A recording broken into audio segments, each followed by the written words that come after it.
Father, we thank you for the gift of your presence in our midst and your presence in the life of this congregation over the course of our over 200 years. We thank for the rich heritage of faith. We pray that as we ponder our heritage this day, it may strengthen and embolden us for mission in the world. We especially give you thanks this day for the Wilmer, Norton, Johnston, and Paul families and their contributions to our common life. Give us grace that in all that we do, we may offer ourselves to your honor and glory and for the welfare of your people. In Christ's name we pray. Amen. I was saying before we started praying that this is one time the forum actually starts on time, and so we may actually get through all of the content today. So we'll do our best, and hopefully still have time for some questions at the end. I want to take you back to that very snowy weekend in January when we had planned to do this forum. It was Foundation Sunday. We're going to talk about highlight the work of St. Paul's Foundation. And I was the only one here, so no excuse for a snow day when you live next door. The audience thought you were What I'd like to do to kick us off is to take us back in time, since we're going to talk about Wilmer Hall, Norton Hall, where we're sitting, the Johnston Room, and Percy Foster Hall Room.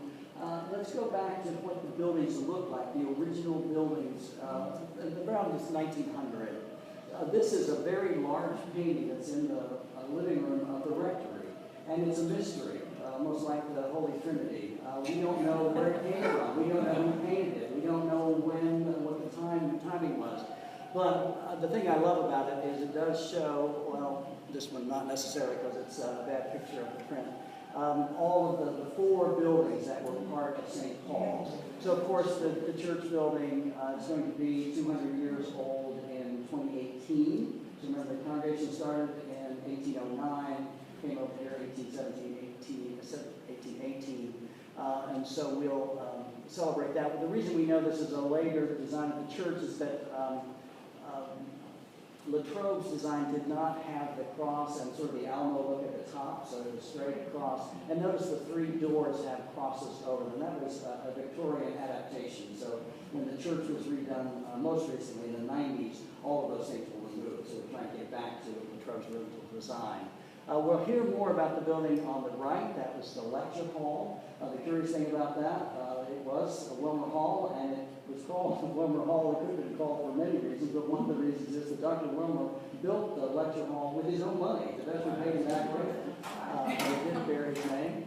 And on the left is the first Norton Hall, which was set back from South Pitt Street, so it probably started about here, so there's a bit of a yard in place. And the curious thing about Norton Hall is that when Wilmer was built, the rectory and the lecture hall were torn down when the current Wilmer was built. Norton they just added on to. So that building is essentially, they took down the round parts, but if you look outside, you can still see the old rooftop. So they just added on to this building. What you can't see here, and I've got another picture in a moment, is just around the corner from Wilmer down Duke Street.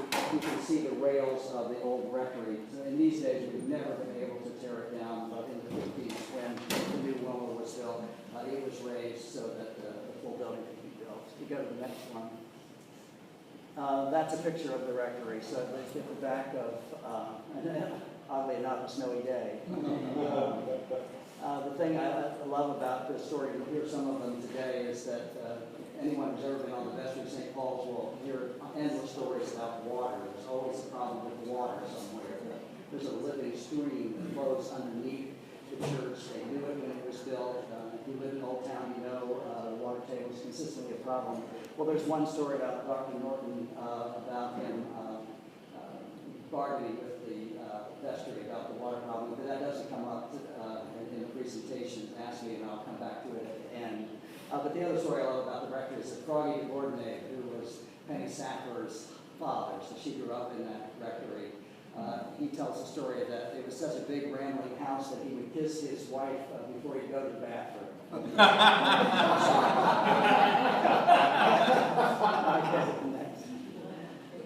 That's a close-up of the front. And I wanted to show you that because see the lovely doorway?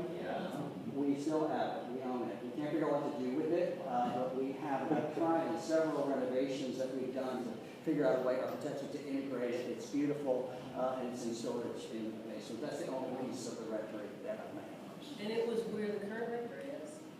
So I think Norton Hall is this big long building. It's sort of in the last half of that long building. So no, those other properties were there then as well, and the church property. Okay, Dr. Wilmer. Dr. Fanning on Dr. Wilmer.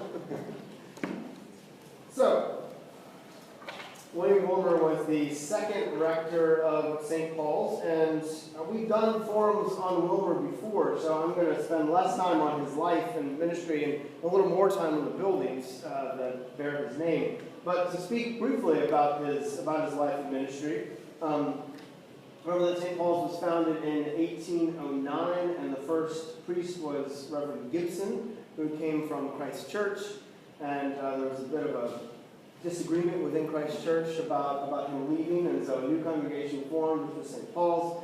But Reverend Gibson was only rector of St. Paul's for 2 years, and it was really William Wilmer, the second rector, who came in 1811, who was the one who really shaped the DNA of our parish. He's one of those people that you just wonder how he ever slept. I mean, he was on just about every civic committee in the city. He finished his doctorate while he was here.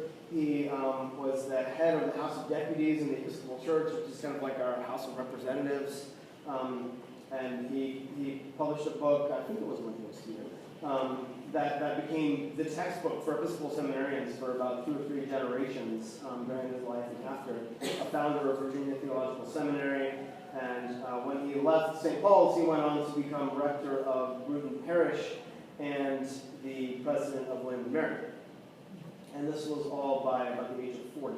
So pretty amazing. And he died only a year after going to Williamsburg, and it was widely held that had he not died during the prime of his life, he would have been the bishop of Diocese of Virginia. There's lots of kind of fun stories about Wilmer. We have this remarkable silver chalice here, which we call the Wilmer chalice, and it was given to St. Paul's by the ladies of St. Paul's, and this was something of a peace offering given to him when he left the church. Wilmer, before he came to St. Paul's, had been married once. His wife passed away. He married again, came with his wife to St. Paul. She passed away as well. And then his third wife was a woman 19 years his younger. And this caused no small scandal, it's understood, among some of the ladies of the parish. And so, as kind of a peace offering to say, this is all water under the bridge, this was given to him years later. We use it for major services like Christmas and Easter, and when Virginia Theological Seminary, when their new chapel was consecrated, this chalice was used as well. It really is absolutely beautiful. So a bit about the buildings that bear his name. We don't have a portrait of him, but we do have those shadows. Yeah, it's the Virginia nose. This is actually the second Wilmer Hall. We are now on our third Wilmer Hall. The first one, like Warren said, Wilmer built himself. It was kind of like a one-room schoolhouse used as a lecture room, built in 1823. Again, at Wilmer's own expense. He paid $600 for the building. It was a very versatile building. There were town meetings that were held here. The first classes of Virginia Theological Seminary were held in this lecture hall. It was sold in 1855. What we don't know is, was the building as a whole sold and kind of moved somewhere else, or was it just kind of sold for bricks? We don't know that, but we do have the records that in 1855 it was sold. So a second Wilmer building was constructed in 1859, which is this building right here. That's the interior. So imagine it without this little addition right here on the front right. Those were bathrooms that were added in the 20th century. But initially it had these wonderful windows that were all the way up. You can sort of see on the side here what those other windows would look like. And you can see kind of some of the echoing of St. Paul's own nave in this building too. Of course, we have the large Gothic arches, and we have this wheel window that's above that front door, just like a wheel window in the back of the church. This is a bit of the interior of Wilmer Hall. You can see it was used for Sunday school classes, for music, all sorts of things. And this is the groundbreaking of the third Wilmer Hall. So in the late 1800s, I should add that in 1872, in probably this room right here, the Alexandria Hospital was founded by the Board of Lady Managers, started here at St. Paul's. Also, just a very brief word on what kind of Sunday schools were going on in here. It's not just Sunday school as we imagine it. Sunday school, kind of the basics of the faith. It was for parishioners of St. Paul's, but it was also for the community. And for many, this was the only education they would receive at all. So we do have this interesting record from 1830, noting how many African American citizens have their children enrolled in the St. Paul's school. And we have a letter from the mayor, Edmund Lee, who's saying that this is where African Americans are receiving reading and religious instruction. This is the only education they receive. The year is important because in 1830, the Virginia legislature closed all schools for instructing African Americans in response to Nat Turner's insurrection. So this was a way of St. Paul's responding to this deep, deep need in the community. So the building, the second Wilmer Hall that has that lovely front, it was modernized in 1845. They made a second story within the building, but it didn't really work that well. So in 1855, they decided that they were just going to raise the whole thing and build a whole new building, which is now the three-story building that we know today. And this is some of the groundbreaking here. Yeah, there's the groundbreaking with the bishop. And then it was dedicated. Actually, these pictures are backwards. This is the groundbreaking with Bishop Goodwin. And there's two former rectors present. And then here's the dedication itself, 2 years later in 1957. So that's a bit of background about Dr. Wilmer and the halls that bear his name. It was only called Wilmer Hall in the, I think it was in the 1940s when it was actually given that name. Off we move to Dr. Norton. No, Dr. Johnson, I'm sorry. Thank you. Are you going to cook for me? Sure am. Thank you. Okay, Dr. James T. Johnston was the fourth rector of St. Paul's, and he came to us in the year 1833 after the pulpit had been vacant for 18 months. And church would be glad to know that it was due to the eloquent letters of John Huff that he was lured into St. Paul's. It was his only cure. He was here for 26 years. He was here nowhere before and nowhere after, although he was asked to be the rector at Trinity Ball Street and also mentioned to the Bishop of Alabama that he loved St. Paul's and stayed here. You were talking earlier about the Virginia nose. If you look at this man, you know, he's not somebody that you just might flock to if you have a pastoral problem, but honestly, he was completely the opposite of the way his picture looks. I decided that was the required pose back then. You had to look stern. He was anything but. He was so loved, they called him Parson Johnson. And even though he had no children of his own, he and his wife had no children, he was commonly seen holding hands with a little child walking down the streets of Old Town. And as I pondered that lovely vision, I thought, how sad an air daddy, that would be scandalous. And he couldn't do it, but then he could, and he did. Okay, so the next one. This is the home he built, and with his own money, the reason he built it was his wife's sister was widowed. She had a flock of children, so he built this house for his sister-in-law, and the children, and raised them there. That's 806 Prince Street. It was later used as a federal hospital. Did he have any business holdings outside of being just the pastor of the church? Or? You know, I don't know the answer to that. I do know that he was educated at Yale, and he was a lawyer, and then he went to the priesthood. So this was a second calling for him? Yes.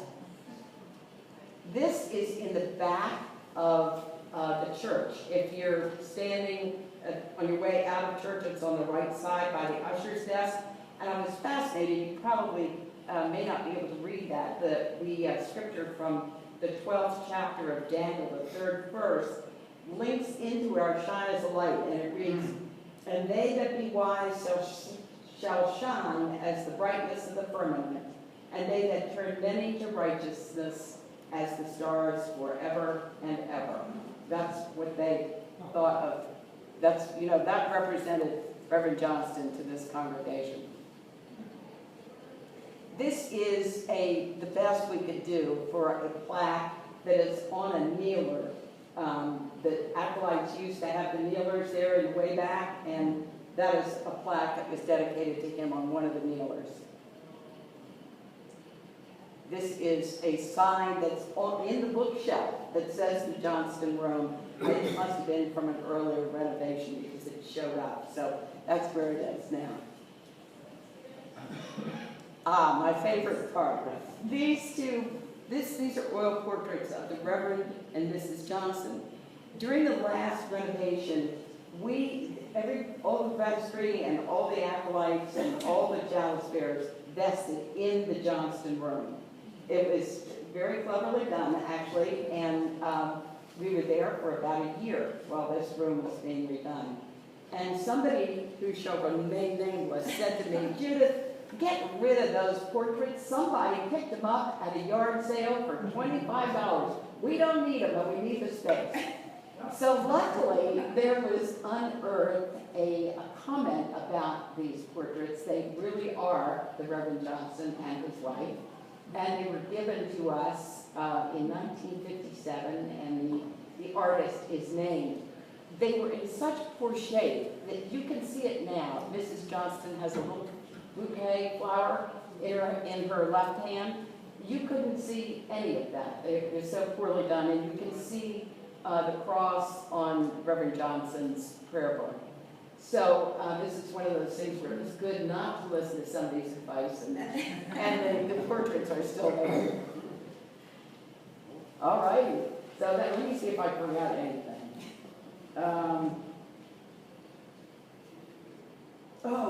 While he was rector here, 2 diocesan conventions were held at St. Paul's Church, which was a huge accomplishment for anybody, but wonderful for us. I think that is it. Thank you for being my clicker. You got it. We'll click for me. George Hatley Norton. Of course, you've heard it ad nauseum already. We were sitting in Norton Hall, so we'll get into how that came to be. The 5th rector of St. Paul's, the longest span of rector in history of the church. So you got about another 15 years to go on. That's 34 years. You can do it. He followed Reverend Johnston and was called in 1859, right before the start of the Civil War. So, a little bit of a tumultuous time, we might say. Shortly after he started, in May of 1861, Alexandria, as you know, I know you've probably heard countless presentations about the Civil War here. Alexandria was occupied by federal troops under martial law. So this isn't abandoning the flock at all. It's not Title IV charges or anything, but Reverend Norton left town, like many Alexandria families, and was in lieu of swearing an oath to the federal government to the north. Instead, he worked at Grace Church in Lexington, Virginia, and kind of hung out there for the duration of the war. But according wrong, his wife, Anne, goes by Nanny, we'll talk about her in a second, stayed here the whole time, kind of held the fort. So he also volunteered as a chaplain to regiments of the Southern Armies.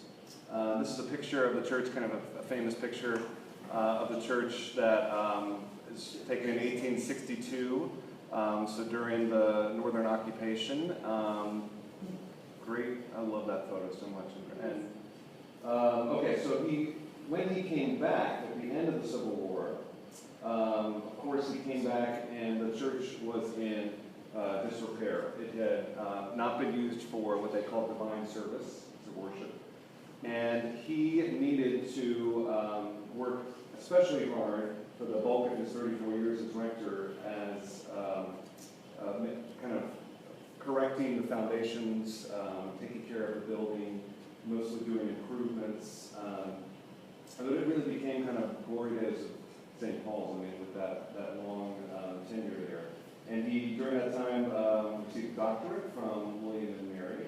Okay, and now we've got to talk about Nanny. So Anne Burwell Marshall Norton, known as Nanny. This is a picture of them younger. Found on Google, actually, because one of his books, or a book about him called The Recollections of George Hadley Norton, is available in its entire form on Google. Google Books, actually. She, Anne Marshall Norton, was the granddaughter of Chief Justice John Marshall. So, you know, she was pretty special in her own right. And this was a time of letters, so they wrote letters. So, of course, you could find anything these days.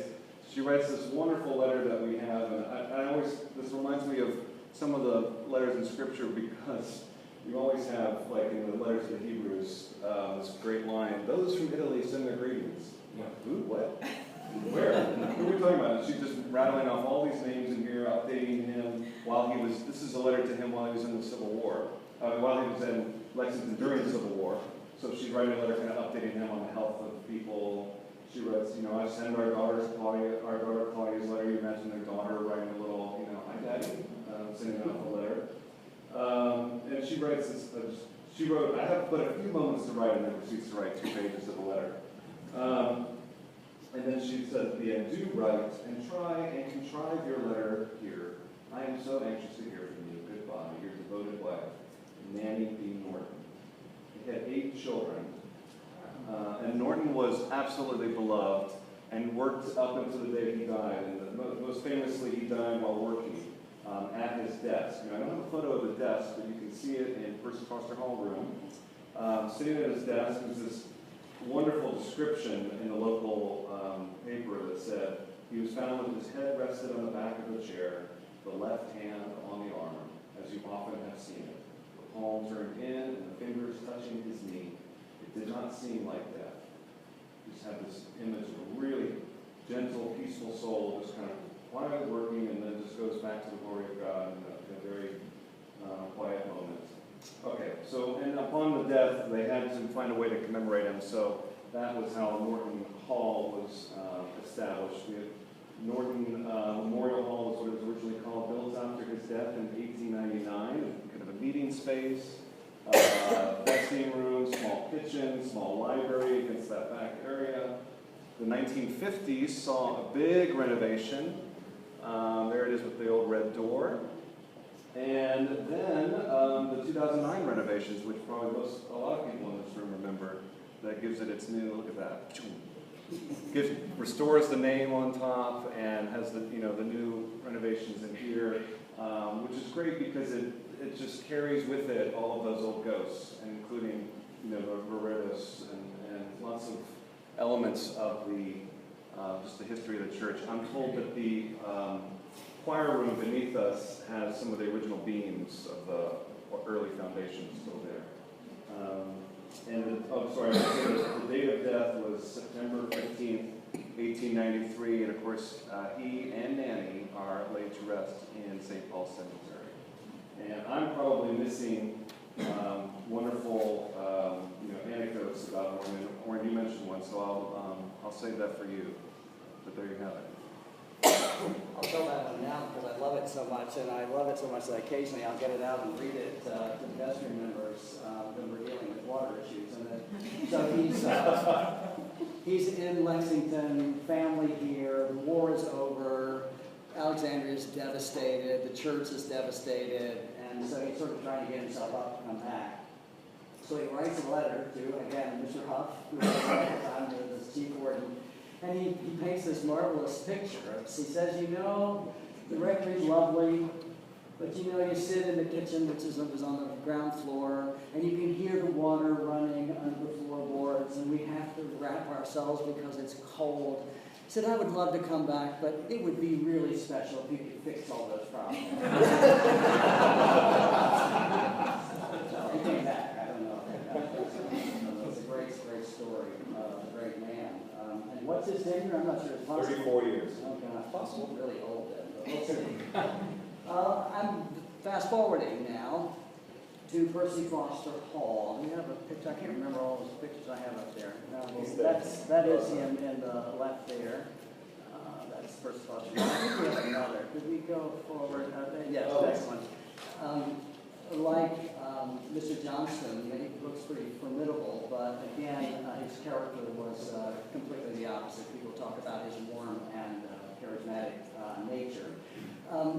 I chose him because I've not done much research on Percy Foster Hall, but I feel a close connection to him because of his daughter, Marjorie Hall Fawcett, who was alive when I came, and if you knew her, she lived to be 103 and was filled with wonderful stories about what it was to live here in Alexandria, to grow up at St. Paul's, and she lived her entire life in Alexandria. So, for instance, when they first came, she would make calls with her dad on horseback.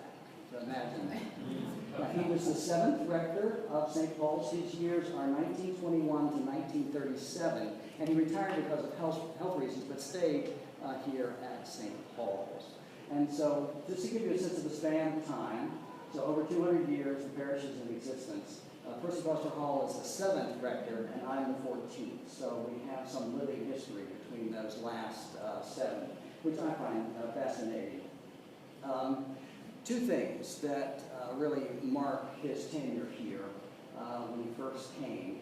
And the first thing he did immediately in 1921, and he abolished the pew rent system. So we have the pew rent system right into the 20th century, 1921. And if you remember a bit of Alexandria Episcopal Church history, is that Christ Church is the mother church. We were the first to separate and form another congregation. But very shortly after, Grace Church was established. And it was over on Patrick Street. You can still see it today. You drive by this condominium complex now before they moved out to Russell Road. But it was established not only as a high church, as a working high church, but as a free church. So it was the first of the 3 to not charge pew rent. So you didn't have to own the pew and then rent it every year. So the system continued for some time, and it was Percy Foster Hall who abolished it. I don't think I put the picture up here, but we have the last pew rent diagram. It's in the hall, the 3rd floor hall. Is it there? There it is. So that's the last diagram that we have, and you see how the names of families are placed in there. And that the other thing that Percy Foster Hall did retain is that last pew. The pews used to go right up to the back wall, so we had that last set of pews removed so that we had an aisle in the back. But then, he was vexed with the problem of, okay, you just cut off all of your economic support, what do you do? And so he started to talk about stewardship. Now, the other... Quick question. Oh, yes. How much the families pay for the pews? It varied, believe it or not, and it varied by the location. And guess where the most expensive ones were?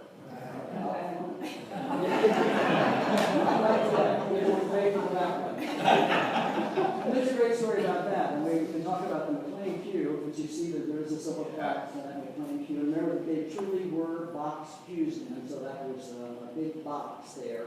But when they left Alexandria, they were the ones, remember, who gave the property so that the church could be built, in the sense that the vestry could afford to engage the trove and build the church. They held the deed of the whole property and kept holding the deed, but eventually just gave it to the vestry. It said, this is a gift from God that we bestow to you. And in exchange for that, the vestry wisely, in gratitude, said, thank you for this wonderful gift. You will never have to pay pew rent again. You will have, that will be the McLean pew forever, and it is today. But the fascinating thing about them is that when they left town to flee the Civil War, and remember the irony of that story is they left to flee the war, and where did they move? The mathematics, where was the true sign in their house? It was looted afterwards, so they couldn't escape the war. But when they left, they said, we want that pew to remain available for the visitor, the stranger, and the sojourner. So anyone who visited could have essentially the best seat in the house, and that was very lovely. So Percy Foster abolished that system. The second thing he did, which was quite radical at the time, and I think there's a picture of some young people. They're out there, the young people having fun. This is in the 1920s. It was the first co-ed youth group in the Episcopal Church. And it was wildly popular. Just to see the young English-looking woman in the center of the photograph. That's Marjorie Foster. Marjorie Hall Foster. So that was Percy Foster's daughter. And there, maybe I'll just go right into the story. The reason I wanted to do Percy Foster was to tell you Margaret Hall Foster's stories.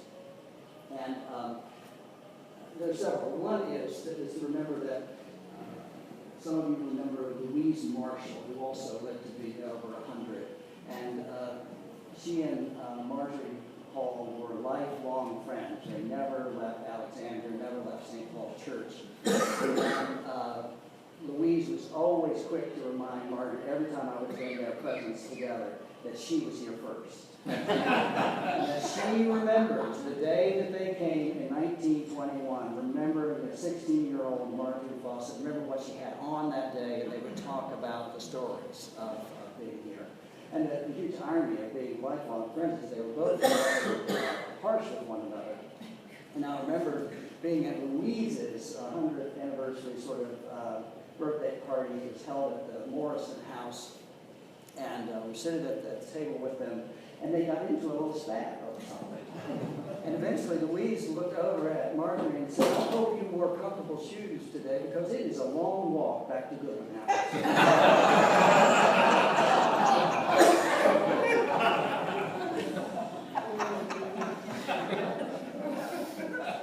So Louise turned 100 first, and soon after Marjorie did, and as I said, she was at Goodwin House.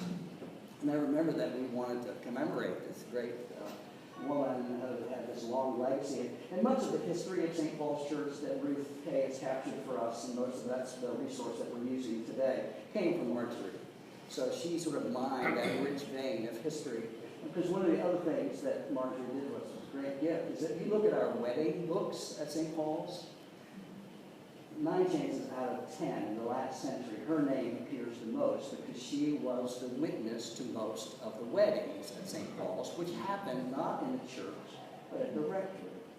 So she would make sense. She would be home when the knock came at the door, and she said her dad would go and greet people. And he had one test before he would marry people. He had them breathe on them to make sure they weren't drunk.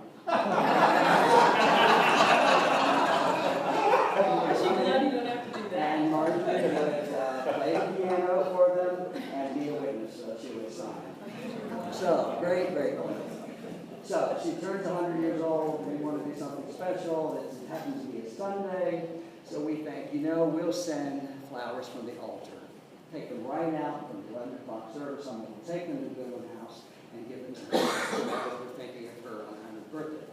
Well, the person who goes out finds Marjorie sleeping, so she doesn't bother her. But the nurse takes the flowers and puts them in her room. So I get this call in the afternoon at home at the rectory, and she said, don't you ever do that to me again. Don't you ever do that to me again. I woke up from my nap and I thought I was laid out every week.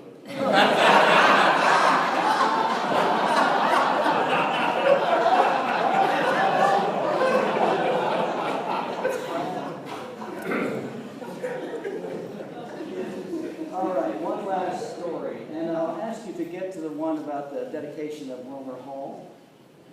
That one, that's perfect.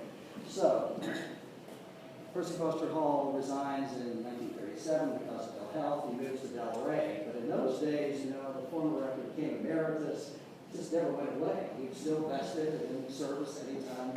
You can imagine your successor having you in his presence the whole time.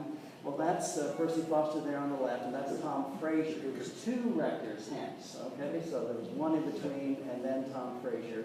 That's at the dedication of Wilmer Hall. The gentlemen on the left and right in the suits are Dr. Wilmer's grandsons, and then the bishop, of course, there, Bishop Goodwin. So the great story is this, and it's about Tom Frazier. So you have this rector emeritus who shows up all the time, every Sunday. He even showed up midweek. And Tom Frazier said he was here 2 years, and after a midweek service on Wednesday, Percy Foster got him aside and said, you know, I'm really worried about you. You've been here almost 2 years. Everybody loves you. They like you. No rector worth his salt has to make some decision so that some people will be upset with you. And I'm really concerned. Well, the young rector didn't quite know what to do with that, but sort of took it under advisement. And then Tom tells the story about 6 months later. He's walking down King Street, and who's coming toward him from the other direction of Percy Foster Hall? Who stops him, and the only thing he says to him is, "My boy, you're doing much better."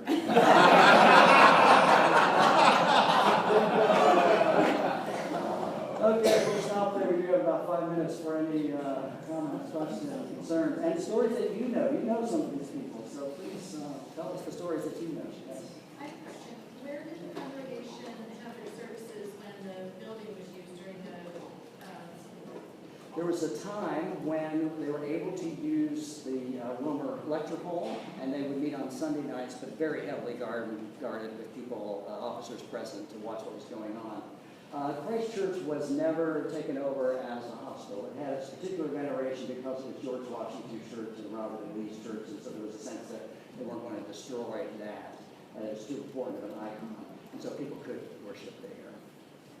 Who led the services since the rector was? Yeah, well, remember that that's our famous story. So finally, this was before we were closed down. It was Mr. Stewart came. He was the interim, so Norton had left. Mr. Stewart comes, and Mr. Stewart is Robert Lee's first cousin. Okay, so you get the drift.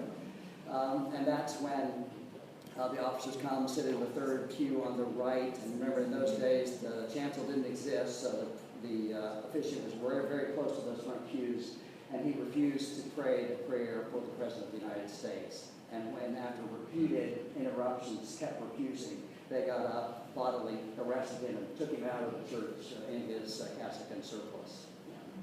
Great story. Other comments, questions, stories about Marjorie? You all know Marjorie. Why where the church was a church located so far off the main road, or was this the main road when the church was built? No, I think. Because I didn't know it was here. Yeah, it's amazing how we're sort of camouflaged in the neighborhood. And that's part of who we are, I think. That's what part of our identity is, that we are a community church and always have been. And I think the founders, particularly the McLeans, wanted to stay right in this quadrant. So the first church was over on Fairfax, South Fairfax. So moved right over here. The property was available. We could afford it. Place to say, and you know, remember even in those days, you know, Christ Church was not that far away. And the great mystery and wonder of life in God and in church is that even though the separation at first was very difficult, it's such a small community. Alexandria is a small town, you know, what happened. And this was unprecedented. You didn't have 2 parishes in one geographical area, so it was really tough. But as a sign that things improved very quickly, when the cornerstone was laid on the church, and they invited the Freemasons to come and lay the cornerstone, as you did in those days, it was the senior ward of Christ Church who did that. There was lots of shared mission and common work that happened almost from the beginning, so it seemed that there was any rift in the steel fairly quickly. Warren, Mrs. Fawcett and her husband sat, if I remember correctly, 2 or 3 seats behind the McLean pew. And I wondered whether that was, if you look on the list, whether that was her seat forever. And she was a crackerjack of a gal. That reminds me, she married Mr. Fawcett. He was of the, I forget the name of the family, but you know, the farmhouse that's at the corner of St. Asaph and Prince, an ancient house that used to be a farm, was still here. That was his family, and he and Margie lived down the street in St. Asaph. But they weren't married until later life. It was his second marriage, and she was in her 60s when she was married for the first time. And so she tells the story of on her wedding day, she was so excited, and she wanted to get done up all early, and so she went up in the balcony so that she could watch all the people come and her friends.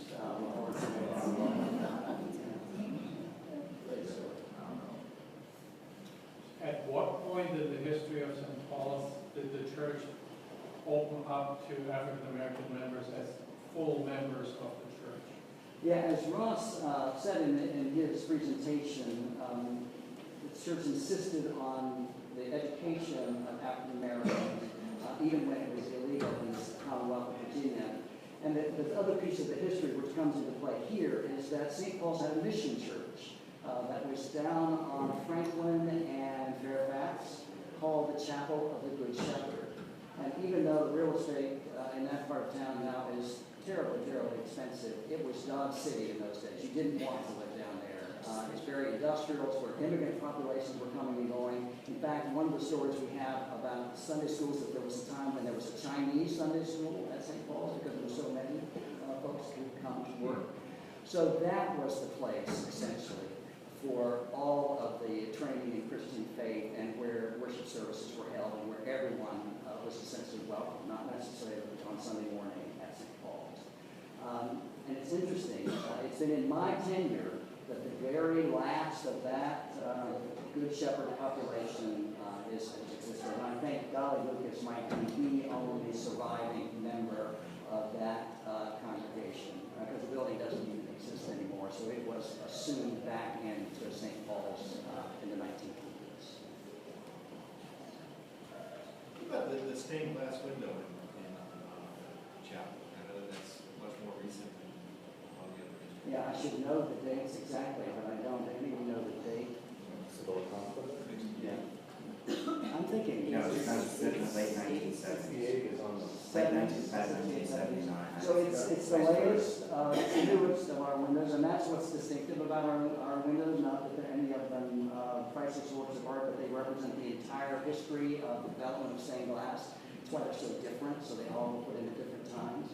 And remember that Latrobe's, one of his many objections to St. Paul's, he didn't actually live to see this one, so he insisted that they had clear windows, that they had clear windows in the church, and so they had sort of had to wait for a while.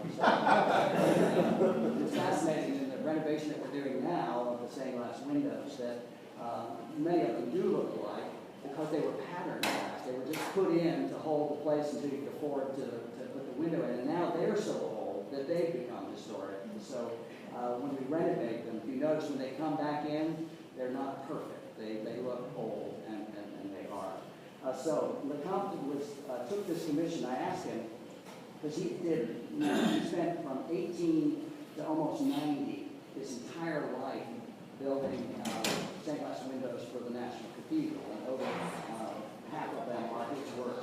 So I asked him how it is that he took this commission. He said, I took it with one caveat, that I had complete control, and no one could tell me anything about the window. I could do it, it could be my own creation. And it's the Smith family, so they were Plains Smiths, had a tragic death of a teenage son, and decided to put this window in his honor and memory, and that family's still here with us. And if you have the time, go and look at the window and read Lecomte's description of the window. He was always coy about talking about his own life of faith, and said, yeah, I believe in God. People tell me God is love is good, so yes, I believe in God. Well, you read that description and look at that window, it tells a very different story. There's this sort of bottom story of beautiful colors and a new, fresh light that has started. And in the center, it's very complex, lots of edges and lots of darkness. And then it emerges in this beautiful sort of tree with a color. So it's sort of this life, death, resurrection motif, which is just stunning. I think it's probably our finest window. And thank heavens that he came back before his death. He was here a year before he died. And he put the window in and never came back because he was so mad at the installation. And the issue was this. In those days, there was nothing blocking the light of that skylight, so there was nothing in its way. So this bright light coming in, and in the back, in the rectory backyard, there was a wishing well kind of brick round structure that had a tree in the middle of it. So big tree, blackness on the back of this window, bright light coming in the front. When the window was put in, it was almost completely black. And so he was just, so I promised him he would come, we would show him all the good things that we've done to show the beauty of this window. The tree is now gone, the light is softened, and it's really a stunning window. And those who were here on that Sunday in the snow, when we met in the chapel, snow completely covered that skylight, so it was complete darkness inside, complete brightness out. The window was just stunning, just a lot. And we need to stop there. Thank you all very much.